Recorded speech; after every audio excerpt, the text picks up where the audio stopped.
"28 years after the devastating gas leak, the old pesticide factory in Bhopal stands as a permanent reminder of the thousands of lives lost here.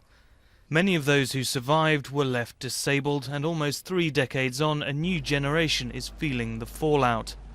Medical centres here continue to treat the sick, young as well as old, convinced that contaminated groundwater is to blame.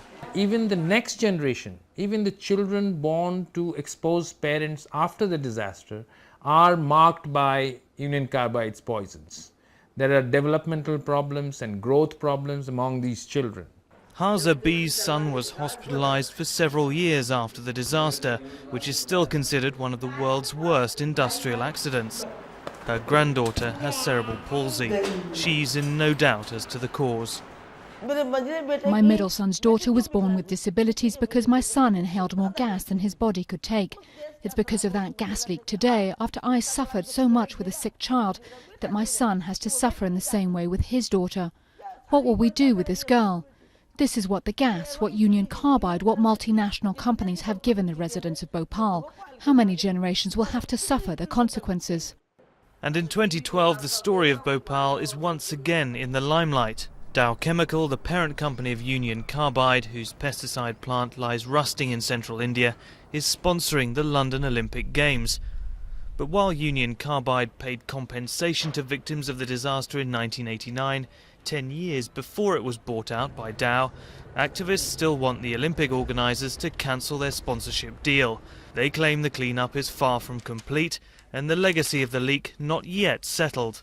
It's the government that has to protect the interests of the Bhopal people, ensure that Dow Chemical cleans up the contamination, cleans up the poisoned groundwater, that it pays for the health damages caused because of the environmental damage. In London, the protest has already found its obvious home, opposite the stadium whose decorative material cladding is being paid for by Dow. Sanjay lost his parents and 5 siblings in the disaster.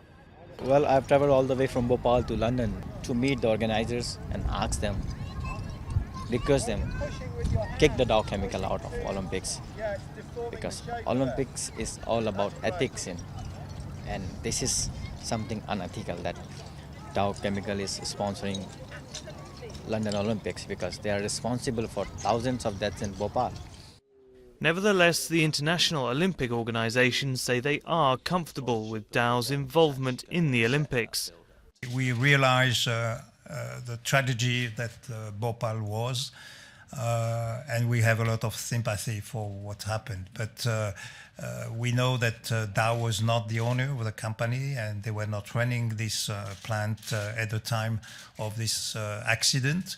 And since then, they have been tested on court twice, and it's why we feel comfortable about this relationship.